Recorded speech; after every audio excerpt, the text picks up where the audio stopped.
Hi Srikanth Shetty. Hi Shailaja ಮುನೀರವ್ರೆ. Bharat ಮಾತಾ ಕಿ ಜೈ, ಭಾರತ್ ಮಾತಾ ಕಿ ಜೈ ಅಂತ ಘೋಷಣೆ ಕೂಗ್ತಾರೆ. ಹಿಂದೂ ಧರ್ಮ ನಮ್ಮದು, ಹಿಂದೂ ಧರ್ಮವನ್ನು ಕಾಪಾಡಬೇಕು, ಅಪಾಯದಲ್ಲಿದೆ ಅಂತಾರೆ. ಲವ್ ಜಿಹಾದ್ ಅಂತಾರೆ. ಮುಸಲ್ಮಾನರನ್ನ ಟಾರ್ಗೆಟ್ ಮಾಡಿ ಮಾತಾಡ್ತಾರೆ. ಅದೇ ಕರ್ನಾಟಕದ ಪುತ್ತೂರಿನ ವಕೀಲರಾದಂತಹ ಶೈಲಜಾ ಅಮರನಾಥ್ ಅವ್ರನ್ನ ಉದ್ದೇಶಿಸಿ ಅವ್ರನ್ನ ಟಾರ್ಗೆಟ್ ಮಾಡಿಕೊಂಡು ಈ ವ್ಯಕ್ತಿ ಶ್ರೀಕಾಂತ್ ಶೆಟ್ಟಿ ಎಂಬ ವ್ಯಕ್ತಿ ವಿಡಿಯೋದಲ್ಲಿ ಶೈಲಜಾ ಅಮರನಾಥ್ಗೆ ಮತ್ತೊಂದು ಹೆಸರನ್ನು ಕೊಡುವಂಥದ್ದು. ಇವರು ಕೊಡುವಂತಹ ಹೆಣ್ಣು ಮಕ್ಕಳಿಗೆ ಕೊಡುವಂತಹ ಗೌರವ ಇದೇನಾ? ಇವರು ಹಿಂದುತ್ವವಾದಿಗಳಂತೆ, ಹಿಂದೂ ಧರ್ಮವನ್ನು ಕಾಪಾಡ್ತಾರಂತೆ. ಇವರು ಕಾಪಾಡುವಂತಹ ಹಿಂದೂ ಧರ್ಮದಲ್ಲಿಯೇ ಶೈಲಜಾ ಅಮರನಾಥ್ ಅವರು ಇರುವುದು. ಶೈಲಜಾ ಅಮರನಾಥ್ ಅವರು ಸಹ ಹಿಂದೂ. ನಿಮ್ಮ ರಾಜಕೀಯ ಲಾಭಕ್ಕೋಸ್ಕರವಾಗಿ ಯಾತಕ್ಕೆ ಈ ರೀತಿ ಹೆಣ್ಣು ಮಕ್ಕಳನ್ನು ಟಾರ್ಗೆಟ್ ಮಾಡಿಕೊಂಡು ಹೆಣ್ಣು ಮಕ್ಕಳಿಗೆ ಅಪಮಾನ ಮಾಡ್ತಾ ಇದ್ದೀರಿ? ಅದರೊಳಗಡೆ ಮಾತನಾಡ್ತಾ ಹೇಳ್ತಾರೆ ಬುರ್ಡೆ ಗ್ಯಾಂಗ್ ಅಂತೆ ಇವ್ರದ್ದು. ಬುರ್ಡೆ ಗ್ಯಾಂಗ್ಗೆ ಕೆಲಸ ಮಾಡ್ತಾ ಇದೆ ಅಂತೆ. ಇವರುಗಳಿಗೆ ಕಿಂಚಿತ್ತಾದರೂ ಹಿಂದೂ ಧರ್ಮದ ಬಗ್ಗೆ ಅಭಿಮಾನ ಇದ್ದಿದ್ದರೆ, ಕಾಳಜಿ ಇದ್ದಿದ್ದರೆ, 13 ವರ್ಷದಿಂದ ಹೋರಾಟ ನಡೀತಾ ಇದೆಯಲ್ಲ ಕರಾವಳಿಯ ಭಾಗದಲ್ಲಿ ಹೆಣ್ಣು ಮಗಳಿಗೆ ನ್ಯಾಯ ಸಿಗಬೇಕು, ಆನೆ ಮಾಹುತ ನಾರಾಯಣ ಯಮನಿಗೆ ನ್ಯಾಯ ಸಿಗಬೇಕು ಅಂತ ಹೋರಾಟ ಮಾಡ್ತಾ ಇದ್ದಾರಲ್ಲ, ಇವರೂ ಸಹ ಕರಾವಳಿಯವರ ತಾನೆ. ಯಾವತ್ತಾದರೂ ಕೈ ಜೋಡಿಸಿದ್ರ ಇವರು? ಯಾವತ್ತಾದರೂ ಕೈ ಜೋಡಿಸಿದ್ರೇನ್ರಿ ಇವರು? ಖಂಡಿತ ಜೋಡಿಸಿಲ್ಲ. ಇವ್ರಿಗೆ ಬೇಕಾಗಿಲ್ಲ. ಹಿಂದೂ ಧರ್ಮ ಅಂತ ಬಳಸ್ಕೊಂಡು ಭಾರತೀಯ ಜನತಾ ಪಕ್ಷಕ್ಕೆ ವೋಟ್ ಬ್ಯಾಂಕ್ ಆಗಿ ಕನ್ವರ್ಟ್ ಮಾಡೋದಕ್ಕೆ ಇವರುಗಳು ತಮ್ಮದೇ ಆದಂಥ ಶೈಲಿನಲ್ಲಿ ಹೊಗಳಿ ಅಲ್ಲಿ ಕೆಲಸ ಆಗದೇ ಇದ್ರೂ ಸಹ ಇವರೇ ಸೃಷ್ಟಿ ಮಾಡ್ತಾರೆ. ನಾನು ನೆನ್ನೆನೂ ಮಾತಾಡಿದ್ದೆ. ಟಿ ವಿ ವಿಕ್ರಮ ಅಂತ ಮಾಡ್ಕೊಂಡ್ಬಿಟ್ಟು ಮಹೇಶ್ ವಿಕ್ರಮ್ ಹೆಗಡೆ ಇಡೀ ಭಾರತೀಯ ಜನತಾ ಪಕ್ಷವನ್ನು ಓಲೈಕೆ ಮಾಡ್ಕೊಳ್ಳೋದಕ್ಕೆ ಹಿಂದೂ ಧರ್ಮವನ್ನು ಬಳಸ್ಕೊಳ್ತಾ ಇದ್ದಾರೆ. ಇವರೆಲ್ಲ ಒಂದು ಗ್ಯಾಂಗ್ ಆಗಿ ಕೆಲಸ ಮಾಡ್ತಾ ಇದ್ದಾರೆ. ಶೈಲಜಾ ಅಮರನಾಥ್ ಅವ್ರನ್ನ ಟಾರ್ಗೆಟ್ ಮಾಡ್ತಾ ಇದ್ದಾರೆ. ಇಲ್ಲಿ ಹಿಂದೂಗಳಂದರೆ ಹಿಂದೂಗಳು ಅಷ್ಟೇ. ನಾವೆಲ್ಲ ಒಂದು ಅಂತಿರಲ್ಲ. ಆ ಹಿಂದೂ ಹೆಣ್ಣುಮಕ್ಕಳನ್ನು ಕಾಪಾಡಬೇಕಾಗಿದ್ದಂಥವ್ರು ಯಾರು ಕಾಪಾಡಬೇಕಾಗಿತ್ತು? ಶ್ರೀಕಾಂತ್ ಶೆಟ್ಟಿ. ಮತ್ತು ಯಾರು ಇದ್ದೀರಲ್ಲ ನೀವು, ಪೋಸ್ಟ್ ಕಾರ್ಡ್ ಮಹೇಶ್ ವಿಕ್ರಮ್ ಹೆಗಡೆ, ನೀವೆಲ್ಲ ಇದ್ದೀರಲ್ಲ, ಹಿಂದೂ ಹೆಣ್ಣುಮಕ್ಕಳನ್ನು ಕಾಪಾಡಬೇಕಾಗಿರುವಂಥದ್ದು ನಿಮ್ಮ ಕರ್ತವ್ಯ. ಯಾಕೆಂದರೆ ನೀವು ಹಿಂದೂ ಧರ್ಮವನ್ನು ಗುತ್ತಿಗೆಗೆ ತೆಗೆದುಕೊಂಡ ರೀತಿ ಮಾತನಾಡ್ತಾ ಇದ್ದೀರಲ್ಲ. ಹಿಂದೂ ಹೆಣ್ಣು ಮಕ್ಕಳಿಗೆ ಅನ್ಯಾಯ ಆಗ್ತಾ ಇದೆ ಅಂತಂದರೆ ಧ್ವನಿ ಎತ್ತಬೇಕಾಗಿದ್ದಂಥವ್ರು ನೀವು ನಿಸ್ಸಹಾಯಕರಾದಾಗ ಹೆಣ್ಣು ಮಕ್ಕಳು ಶೈಲಜಾ ಅಮರನಾಥ್ ಅಂತವರು ಧ್ವನಿ ಎತ್ತುತ್ತಾ ಇದ್ದಾರೆ. ಅವ್ರಿಗೆ ಅಪ್ರಿಷಿಯೇಟ್ ಮಾಡಬೇಕು. ನಿಮ್ಮ ರಾಜಕೀಯ ಲಾಭಕ್ಕೋಸ್ಕರವಾಗಿ ಒಬ್ಬ ಹಿಂದೂ ಹೆಣ್ಣು ಮಗಳನ್ನು ಈ ರೀತಿಯಾಗಿ ಹೆಸರನ್ನು ಬದಲಾವಣೆ ಮಾಡಿ ಕರೀತಾ ಇದ್ದೀರಲ್ಲ, ಯಾಕೆ? ಹಿಂದೂ ಧರ್ಮ ಅಂತಂದರೆ ಅಷ್ಟೊಂದು ಕೀಳಾಗಿ ಹೋಗೋಯ್ತಾ ನಿಮಗೆ? ಹಿಂದೂ ಧರ್ಮವನ್ನು ಯಾರು ಹೆಂಗೆ ಬೇಕಾದರೂ ಬಳಸ್ಕೊಳ್ಬೋದಾ? ರಾಜ್ ಚಿಂತನ್ ಹೆಸರು ಹಿಂದೂನಾ ಮುಸ್ಲಿಮ? ರಾಜ್ ಚಿಂತನ್ನು ಏನು ಮುಸ್ಲಿಂ ಆಗಿ ಹಿಂದೂ ಹೆಸರಿಟ್ಕೊಂಡಿದ್ದಾರೆ. ಗರ್ವಾಪ್ಸಿ ಅಂತೀರಿ, ಅಖಂಡ ಭಾರತ ಅಂತೀರಿ, ಪಾಕಿಸ್ತಾನ ಅಫ್ಘಾನಿಸ್ತಾನ ಎಲ್ಲ ಸೇರಿಸ್ಕೊಂಡು ಅಖಂಡ ಭಾರತ ಅಂತೀರಿ, ಭಾರತ ವಿಭಜನೆ ಮಾಡಿಬಿಟ್ರು ಮಹಾತ್ಮ ಗಾಂಧಿಯವರು ಅಂತೀರಿ. ಅಂತಹ ಮನಸ್ಥಿತಿ ಇರುವಂಥವ್ರು ನೀವು, ಘೋಷಣೆ ಕೂಗುವಂಥವ್ರು ನೀವು, ರಾಜ್ಚಿಂತನ್ ಹೆಸರು ಬದಲಾವಣೆ ಮಾಡ್ಕೊಂಬಿಟ್ಟ ಅಂತ ಹೇಳ್ತಾ ಇರುವಂಥ ನೀವುಗಳು ಇವತ್ತು ಶೈಲಜಾ ಅಮರನಾಥ್ ಅವರಿಗೆ ಯಾವ ರೀತಿ ಮಾತನಾಡ್ತಾ ಇದ್ದೀರಿ? ಯಾವ ರೀತಿ ಗೌರವ ಕೊಡ್ತಾ ಇದ್ದೀರಿ? ಯಾವ ರೀತಿ ಹಿಂದೂ ಹೆಣ್ಣು ಮಕ್ಕಳನ್ನ ಪ್ರೊಟೆಕ್ಷನ್ ಮಾಡ್ತಾ ಇದ್ದೀರಿ ನೀವು? ಏನೂ ಇಲ್ಲ. ಪ್ರೊಟೆಕ್ಷನ್ನು ಕೊಡ್ತಾ ಇಲ್ಲ, ನ್ಯಾಯನೂ ಕೇಳ್ತಾ ಇಲ್ಲ, ಏನೂ ಇಲ್ಲ. ನೋಡ್ತಾ ಇದ್ದೀವಲ್ಲ ಕರಾವಳಿಯ ಭಾಗದಲ್ಲಿ ಹೆಣ್ಣು ಮಕ್ಕಳ ಮೇಲೆ ಏನು ಅಮಾನುಷವಾದಂತಹ ಅತ್ಯಾಚಾರ, ಬರ್ಬರವಾದಂತಹ ಹತ್ಯೆಗಳಾಗ್ತಿದ್ರು ಸಹ ಚಿನ್ನಯ್ಯ ಬಂದು ಊತು ಹಾಕಿದ್ದಂತಹ ಬುರುಡೆಗಳನ್ನು ಹೊರಗಡೆ ತೆಗೆದು 3 ಅಸ್ಥಿ ಪಂಜರಗಳನ್ನು ಕೊಟ್ಟಿದ್ದಾನೆ. ಬಂಗ್ಲೆಗುಡ್ಡದಲ್ಲಿ 100 ಮೂಳೆಗಳು ಸಿಕ್ಕಿದ್ದಾವೆ. ಈ ಯಾವ ಹಿಂದೂಗಳದಲ್ವೇನ್ರಿ? ಯಾವುದು ಹಿಂದೂಗಳದಲ್ವಾ? ಯಾಕೆ? ಅವು ಜೀವಗಳಲ್ವಾ? ಅವು ನ್ಯಾಯ ಕೊಡಿಸ್ಬೇಕಾಗಿರುವಂಥವ್ರು ಯಾರ್ರೀ? ನೀವು ತಾನೇ. ನಾನು ವಿಡಿಯೋ ಮಾಡಿಬಿಟ್ಟೆ, ನಾನು ಹಿಂದುತ್ವದ ಬಗ್ಗೆ ಮಾತನಾಡ್ಬಿಡ್ತೀನಿ, ಹಿಂದೂ ಧರ್ಮ ಅಪಾಯದಲ್ಲಿದೆ, ಭಾರತ್ ಮಾತಾ ಕಿ ಜೈ. ನಿಜಕ್ಕೂ ನೀವು ಮಾಡ್ತಾ ಇದ್ದೀರಲ್ಲ, ಒಂದು ಧರ್ಮವನ್ನು ಒಂದು ರಾಜಕೀಯ ಪಕ್ಷದ ವೋಟ್ ಬ್ಯಾಂಕ್ಗೋಸ್ಕರವಾಗಿ ಬಳಸ್ಕೊಳ್ತಾ ಇದ್ದೀರಲ್ಲ, ನೀವುಗಳು ಇಡೀ ಹಿಂದೂ ಧರ್ಮಕ್ಕೆ ಏನು ಅಪಚಾರ ಮಾಡ್ತಾ ಇರುವಂಥದ್ದು. ಹೆಣ್ಣು ಮಕ್ಕಳ ಮೇಲೆ ಗೌರವ ಇಲ್ಲ, ಹೆಣ್ಣು ಮಕ್ಕಳಿಗೆ ನಾವು ರಕ್ಷಣೆ ಕೊಡಬೇಕು ಅನ್ನೋದಿಲ್ಲ.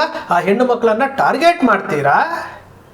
ಹೆಣ್ಣು ಮಕ್ಕಳನ್ನು ಟಾರ್ಗೆಟ್ ಮಾಡ್ತೀರಾ ನೀವು ನಿಜವಾದಂತಹ ಕಾಳಜಿ ಇರೋದಾಗಿದ್ದರೆ ಭಾರತ ದೇಶದ ಮೇಲೆ ಕಾಳಜಿ, ಹಿಂದೂ ಧರ್ಮದ ಬಗ್ಗೆ ಕಾಳಜಿ ಇರೋದಾಗಿದ್ದರೆ ನಿಜಕ್ಕೂ ಒಂದು ಮಾತು ಹೇಳ್ತೀನಿ, ಅಲ್ಲಿ ಹೋರಾಟ ನಡೀತಿತ್ತಲ್ಲ, ನೀವು ಯಾಕೆ ಈ ವಿಚಾರ ನಾನು ಹೇಳ್ತಾ ಇದ್ದೀನಿ ಅಂದರೆ, ಅವರ ವಿಡಿಯೋದಲ್ಲಿ ಬುರ್ಡೆ ಗ್ಯಾಂಗ್ ಅಂತ ಉಲ್ಲೇಖ ಮಾಡ್ತಾರೆ ಅವರು. ಶೈಲಜಾ ಅಮರ್ನಾಥ್ ಅವರು ಸೌಜನ್ಯಗೆ ನ್ಯಾಯ ಸಿಗಬೇಕು ಅಂತೇಳಿ ಏನು ಚಿನ್ನಯ್ಯನ ವಿಚಾರದಲ್ಲಿ ಏನು ಊತ ಹಾಕಿರುವಂಥ ಅಸ್ಥಿ ಪಂಜರಗಳಿಗೆ ನ್ಯಾಯ ಸಿಗಬೇಕು ಅಂತೇಳಿ ಒಬ್ಬರು ವಕೀಲರಾಗಿದ್ದುಕೊಂಡು ಕಾನೂನು ರೀತಿಯಲ್ಲಿ ಅವರು ಜಾಗೃತಿ ಮೂಡಿಸುವಂಥ ಕೆಲಸ ಒಬ್ಬ ಹೆಣ್ಣು ಮಗಳು ಮಾಡ್ತಾ ಇದ್ದಾರೆ. ನೀವುಗಳು ಮಾಡಬೇಕಾಗಿರುವಂಥ ಕೆಲಸ ಹೆಣ್ಣು ಮಕ್ಕಳು ಮಾಡ್ತಾ ಇದ್ದಾರೆ. ನೀವು ಮಾಡ್ತಾ ಇರೋದೇನು? ನಾಟಕ ಮಾಡ್ತಾ ಇದ್ದೀರಾ. ಹಿಂದೂ ಧರ್ಮವನ್ನು ಬಳಸ್ಕೊಂಡು ಒಂದು ರಾಜಕೀಯ ಪಕ್ಷದ ವೋಟ್ ಬ್ಯಾಂಕ್ ಆಗಿ ಬಳಸ್ಕೊಳ್ತಾ ಇದ್ದೀರಲ್ಲ, ಈ ಹಿಂದೂ ಧರ್ಮಕ್ಕೆ ಮಾಡ್ತಾ ಇರುವಂತಹ ಏನು ಅಪಚಾರ ಅಲ್ವೇನ್ರಿ? ಮಾತಾಡ್ರಿ. ಕೇಸರಿ ಅಂತೆ, ಕೇಸರಿ ಏನು ಶಾಲು ಇಟ್ಕೊಂಡ್ಬಿಡ್ತಾರಂತೆ, ಕೇಸರಿ ಬಾವುಟ ಇಟ್ಕೊಂಡ್ಬಿಡ್ತಾರಂತೆ, ಕೇಸರಿಯನ್ನು ಅಲ್ಲಾಡ್ಸೋಕ್ಕಾಗಲ್ಲಂತೆ. ಅದೇ ಕೇಸರಿ, ಅದೇ ಹಿಂದೂ ಧರ್ಮ, ಅದೇ ಚಾಮುಂಡೇಶ್ವರಿ ಭಕ್ತಿ ಆಗಿರುವಂಥ ಸೌಜನ್ಯ, ಆನೆ ಮಾಹುತ, ಗಣೇಶನ ವಾಹನ ಆನೆ ಮಾಹುತ, ಇವರೆಲ್ಲರೂ ಸಹ ಜೀವ ಕಳ್ಕೊಂಡಿದ್ದಾರಲ್ಲ, ಅವ್ರಿಗೇನಾದರೂ ನ್ಯಾಯ ಕೊಡಿಸ್ತಾ ಇದ್ದೀರಾ? ಇಲ್ಲ. ಶೈಲಜಾ ಅಮರ್ನಾಥ್ ಅವರು ಮಾತಾಡ್ಬಿಟ್ರಂತೆ, ಶೈಲಜಾ ಅಮರ್ನಾಥ್ ಅವ್ರನ್ನ ಟಾರ್ಗೆಟ್ ಮಾಡಬೇಕಂತೆ, ಅವ್ರಿಗೆ ಹೆಸರನ್ನು ಚೂಸ್ ಮಾಡ್ತಾ ಇದ್ದಾರಂತೆ. ಯಾವ ಸಂದೇಶ ಕೊಡಲಿಕ್ಕೆ ಹೊರಟಿದ್ದೀರಿ? ಯಾವ ಸಂದೇಶ ಕೊಡ್ಲಿಕ್ಕೆ ಹೊರಟಿದ್ದೀರಿ? ನಿಜಕ್ಕೂ ಭಾರತ ಮಾತೆ ಇವತ್ತು ಕಣ್ಣೀರಾಗ್ತಾ ಇದ್ದಾಳೆ. ನಮ್ಮ ಭಾರತೀಯರು ಏನು ಬ್ರಿಟಿಷರಿಂದ ಮುಕ್ತಿ ಹೊಂದಿದ್ರೂ ಸಹ ಇವತ್ತಿಗೂ ಸಹ ನಾವು ಬ್ರಿಟಿಷರಿಗಿಂತ ಅವರಿಗಿಂತ ಹೆಚ್ಚಾದಂತಹ ಏನು ತೇಜೋವಧೆ ಮಾಡ್ತಾ ಇರುವಂಥವರು ನಮ್ಮ ಭಾರತೀಯರೇ. ನಮ್ಮ ಭಾರತ ಮಾತೆಯನ್ನು ಬ್ರಿಟಿಷರ ಸಂಕೋಲೆಗಳಿಂದ ಬಿಡಿಸ್ಕೊಂಡು ಬಂದಂತಹ ಲಕ್ಷಾಂತರ ಜನ ಬಲಿದಾನ ಆಗಿರುವಂತಹ ಕ್ರಾಂತಿವೀರ ನಮ್ಮ ದೇಶದಲ್ಲಿದ್ದರು. ಇವತ್ತು ನೀವು ಭಾರತ ಮಾತೆಗೆ ಜೈ ಅಂತ ಹೇಳುವಂಥವರು, ಭಾರತ ಮಾತೆಗೆ ಜೈ ಅಂತ ಹೇಳುವಂತಹ ಮನಸ್ಥಿತಿಗಳು ಹೆಣ್ಣು ಮಕ್ಕಳನ್ನು ಟಾರ್ಗೆಟ್ ಮಾಡ್ತೀರಿ ನೀವು ಅಂತಂದರೆ ಯಾಕೆ? ಇದೇ ಪುತ್ತೂರಿನಲ್ಲಿ ಕೃಷ್ಣರಾಮ ಎಂಬ 19 ವರ್ಷದ ಒಬ್ಬ ಭಾರತೀಯ ಜನತಾ ಪಕ್ಷದ ಏನು ಮುಖಂಡನ ಮಗ ಒಬ್ಬ ಹಿಂದೂ ಹೆಣ್ಣು ಮಗಳನ್ನು ಬಳಸ್ಕೊಂಡು ಬಸರು ಮಾಡಿ ಮಗು ಮಾಡಿ ನಾನು ಅದಕ್ಕೆ ಮದುವೆ ಆಗಲ್ಲ ಅಂತ ಓಡಾಡ್ತಾ ಇದ್ದಾನಲ್ಲ, ಕೋರ್ಟ್ ತೀರ್ಪು ಕೊಡ್ತಲ್ರಿ, 75,000 ರೂಪಾಯಿ ಪ್ರತಿ ತಿಂಗಳು ಕೊಡಬೇಕು ಅಂತ ತೀರ್ಪು ಕೊಡ್ತಲ್ಲ. ಯಾವತ್ತಾದರೂ ಒಂದು ದಿವಸನಾದರೂ ಶ್ರೀಕಾಂತ್ ಶೆಟ್ರೆ ಅಂಡ್ ಸೋ ಅಂತಿದ್ದೀರಲ್ಲ ನೀವೆಲ್ಲ, ಯಾವತ್ತಾದರೂ ಆ ಹೆಣ್ಣು ಮಗಳ ಪರವಾಗಿ ನಿಂತ್ಕೊಂಡಿದ್ರಾ? ಆ ಹೆಣ್ಣು ಮಗಳಿಗೆ ನ್ಯಾಯ ಕೊಡಿಸೋದಕ್ಕೆ ಹೋಗಿದ್ರಾ? ಹೋಗಲ್ಲ ನೀವು. ಯಾಕೆಂದರೆ ನೀವು ಯಾವುದೋ ಒಂದು ರಾಜ್ಯಕ್ಕೆ, ಯಾವುದೋ ಅಲ್ಲ, ಭಾರತೀಯ ಜನತಾ ಪಕ್ಷಕ್ಕೆ ಓಟು ಕ್ರೋಢೀಕರಿಸ್ಕೊಳ್ಳೋದಕ್ಕೆ ನಿಮ್ಮ ಮನಸ್ಸನ್ನು ನೀವು ಬದಲಾವಣೆ ಮಾಡ್ಕೊಂಡ್ಬಿಟ್ಟಿದ್ದೀರಿ. ನೀವು ಅಂಧಭಕ್ತರಿಗಿಂತ ಅಂಧಭಕ್ತರುಗಳು. ನೀವು ದೇಶ ಬೇಕಾಗಿಲ್ಲ ನಿಮಗೆ, ದೇಶ ಮೊದಲು, ಅದು ಬೇಕಾಗಿಲ್ಲ. ಹಿಂದೂ ಧರ್ಮ ಬೇಕಾಗಿಲ್ಲ. ಸಮಸ್ತ ಹಿಂದೂಗಳು ನಾವೆಲ್ಲ ಹಿಂದೂ, ನಾವೆಲ್ಲ ಒಂದು ಅಂತ ಘೋಷಣೆ ಕೂಗ್ತಿರಲ್ಲ, ಎಲ್ಲ ಒಂದಾಗೋದು ನಿಮಗೆ ಇಷ್ಟ ಇಲ್ಲ. ನಿಮಗೆ ಇಷ್ಟ ಆಗಿರೋದು ಏನಪ್ಪ ಅಂದರೆ ಭಾರತೀಯ ಜನತಾ ಪಕ್ಷಕ್ಕೆ ಓಟ್ ಬೇಕು. ಅದಕ್ಕೋಸ್ಕರವಾಗಿ 5 ವರ್ಷಗಳ ಕಾಲ ಆ ಪಕ್ಷವನ್ನು ಉಗುಳ್ತಾ ಬರ್ತಾ ಇದ್ದೀರಿ. ತಪ್ಪುಗಳೇ ಇಲ್ಲ. ಕೃಷ್ಣರಾವ್ ಅವರ ತಂದೆನೇ ಕೇಳಬೇಕಾಗಿತ್ತು. ನ್ಯಾಯ ಕೊಡಿಸುವಂಥವ್ರ ನೀವು ಶೈಲಜಾ ಅಮರ್ನಾಥ್ ಅವರಿಗೆ ಟಾರ್ಗೆಟ್ ಮಾಡ್ತುವಂಥ ಕೆಲಸ ಮಾಡ್ತಾ ಇದ್ದೀರಾ. ನಿಮಗೆ ನಿಜಕ್ಕೂ ಆತ್ಮಸಾಕ್ಷಿ ಅನ್ನೋದೊಂದಿದ್ರೆ ಅದನ್ನು ಒಂದು ಸರಿ ಕೇಳಿ ನೋಡ್ರಿ, ನೀವು ಎಷ್ಟು ಅಪಚಾರ ಮಾಡ್ತಾ ಇದ್ದೀರಿ ಅಂತ. ಧರ್ಮಕ್ಕೆ ಅಪಚಾರ ಮಾಡ್ತಾ ಇದ್ದೀರಿ. ಭಾರತ ಮಾತೆಯ ಮಡಿಲಲ್ಲಿರುವಂತಹ ಹೆಣ್ಣು ಮಕ್ಕಳನ್ನು ಟಾರ್ಗೆಟ್ ಮಾಡ್ತಾ ಇದ್ದೀರಿ.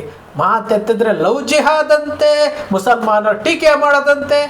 ಬಿಡ್ರಿ, ಮೊಘಲರು ಭಾರತವನ್ನು ಆಳಿದ್ರಲ್ಲ, ನೀವು ಹೇಳ್ತಾ ಇದ್ದೀರಲ್ಲ, ಮೊಘಲರು ಭಾರತವನ್ನು ಆಳಿದ್ರಲ್ಲ, ವಿಡಿಯೋದಲ್ಲಿ ಹೇಳಿದ್ದೀರಲ್ಲ. ಮೊಘಲರು ಭಾರತಕ್ಕೆ ಬಂದಾಗ ಅವರ ಶಾಸಕಾಂಗ ಕಾರ್ಯಾಂಗ ವ್ಯವಸ್ಥೆಯಲ್ಲಿದ್ದಂಥವ್ರು ಯಾರು? ಇದೇ 1%, 2% ಭಾರತೀಯರು. ಮೊಘಲರು ಭಾರತಕ್ಕೆ ಬಂದಾಗ ಬೆರಳೆಣಿಕೆ ಎಷ್ಟು ಜನ ಮಾತ್ರ ಇದ್ರು. ಅವರಿಗೆ ಆಡಳಿತದಲ್ಲಿ ಇದ್ಕೊಂಡು ಭಾರತೀಯರಿಗೆ ಹಿಂಸೆ ಕೊಟ್ಟು ದೇವಸ್ಥಾನಗಳು ಲೂಟಿ ಆಗ್ತಿದ್ರು ಸಹ ಅವ್ರ ಜೊತೆ ಸಹಕರಿಸಿದ್ರಲ್ಲ, ಯಾರವರು? ಬ್ರಿಟಿಷರು ಭಾರತಕ್ಕೆ ಬಂದಾಗ ಏನು ನಾವು ಇವತ್ತಿಗೂ ದಾಖಲೆಗಳಲ್ಲಿ ಹೇಳ್ತೀವ್ರಿ, ಗ್ರಾಮಗಳಲ್ಲಿ ಯಾರ್ಯಾರು ಇನ್ಚಾರ್ಜ್ ತಗೊಂಡಿದ್ರು, ಯಾರ್ಯಾರು ಬ್ರಿಟಿಷರಿಗೆ ಸಪೋರ್ಟ್ ಮಾಡಿದ್ರು, ಎಲ್ಲವನ್ನೂ ಸಹ ಶಾಸಕಾಂಗ ವ್ಯವಸ್ಥೆಯಲ್ಲಿದ್ದಂಥವ್ರು ಯಾರು? 2%ನವರು. ಅದು ಯಾರಿಗೂ ಗೊತ್ತಿಲ್ಲ. ಇವತ್ತು ಪೆಹಲ್ಗಾಮ್ ದಾಳಿ ಆಗುತ್ತೆ, 1 ವರ್ಷ ಆಗಿದೆ. ಆಪರೇಷನ್ ಸಿಂಧೂರ ಅಂತ ಹೇಳ್ತಾರೆ. ಆಪರೇಷನ್ ಸಿಂಧೂರ ಮಾಡ್ಕೊಂಡು ಪಾಕಿಸ್ತಾನಕ್ಕೆ 4 ಬಾಂಬ್ ಹಾಕ್ಬಿಟ್ಟು ಅಲ್ಲಿ ಏನು ಪ್ರಚಾರ ಮಾಡಿಕೊಂಡು ಟ್ರಂಪ್ ಹೇಳ್ದ ಅಂತೇಳಿ ಏನು ಯುದ್ಧವನ್ನೇ ಸ್ಟಾಪ್ ಮಾಡಿದಂತಹ ನರೇಂದ್ರ ಮೋದಿಯವರು ಅವರನ್ನು ಹೊಗಳುವಂತಹ ಕೆಲಸ. ಆಪರೇಷನ್ ಸಿಂಧೂರ ಪಾಸ್ ಆಯ್ತಂತೆ, ಸಕ್ಸಸ್ ಆಯ್ತಂತೆ. ಇವತ್ತಿಗೂ ಸಹ ಪಠಾನ್ಕೋಟು, ಉರಿ, ಏನು ಪುಲ್ವಾಮಾ, ಇಲ್ಲೆಲ್ಲ ಎಷ್ಟು ಜನ ಜೀವ ಕಳ್ಕೊಂಡ್ರು. ಅವ್ರ ಬಗ್ಗೆ ಇವ್ರಿಗೆ ಕಾಳಜಿ ಇಲ್ಲ. ಇವ್ರು ಮಾತನಾಡ್ತಾರೆ. ಇವರು ಪೆಹಲ್ಗಾಮಲ್ಲಿ ಉಗ್ರರು ಯಾವ ರೀತಿ ಬಂದರೂ ಗೊತ್ತಿಲ್ಲ, ಯಾವ ರೀತಿ ತಪ್ಪಿಸ್ಕೊಳ್ಳೋದ್ರೂ ಗೊತ್ತಿಲ್ಲ. ಇವತ್ತಿನವರೆಗೂ ಆ ಉಗ್ರರು ಯಾರು ಅಂತ ಗೊತ್ತಿಲ್ಲ. ಇವರಿಗೆ ಸಮರ್ಥನೆ ಮಾಡ್ಕೊಳ್ಳೋದಕ್ಕೆ ನಿಂತ್ಕೊಳ್ಳುವಂತಹ ಇವರು ಭಾರತೀಯರಂತೆ, ಇವರು ಹಿಂದೂವಾದಿಗಳಂತೆ. ಇದು ನಮ್ಮ ದೇಶದ ದೌರ್ಭಾಗ್ಯವೋ ದುರಂತವೋ ಗೊತ್ತಿಲ್ಲ. ನಮ್ಮ ದೇಶದಲ್ಲಿರುವಂತಹ ಹೆಣ್ಣು ಮಕ್ಕಳನ್ನೇ ಇವರು ಟಾರ್ಗೆಟ್ ಮಾಡ್ತಾರೆ ಅಂತಂದರೆ ಯಾವ ಸ್ಥಿತಿಗೆ ಹೋಗ್ತಾ ಇದ್ದೀವಿ ನಾವು? ಯಾವ ಸ್ಥಿತಿಗೆ? ಸ್ನೇಹಿತರೆ, ನಿಮ್ಮ ಅಕ್ಷರ ಮೀಡಿಯಾ ಸೃಷ್ಟಿ ಮಾಡೋದಿಲ್ಲ, ಕಲ್ಪನೆ ಮಾಡೋದಿಲ್ಲ, ವಾಸ್ತವದ ವಿಚಾರವನ್ನು ವಿಶ್ಲೇಷಣೆ ಮಾಡುತ್ತೆ. ನಿಮ್ಮ ಅಕ್ಷರ ಮೀಡಿಯಾದ ವಿಶ್ಲೇಷಣೆ ನಿಮ್ಗೆ ಇಷ್ಟ ಆಯಿತು ಅಂದರೆ ಸಬ್ಸ್ಕ್ರೈಬ್ ಆಗಲಿಲ್ಲ ಅಂದರೆ ಸಬ್ಸ್ಕ್ರೈಬ್ ಮಾಡ್ಕೊಳ್ಳಿ. ಪಕ್ಕದಲ್ಲಿ ಕಾಣುವಂಥ ಬೆಲ್ ಐಕನ್ ಪ್ರೆಸ್ ಮಾಡಿ, ಶೇರ್ ಮಾಡಿ, ಪ್ರೋತ್ಸಾಹ ನೀಡಿ.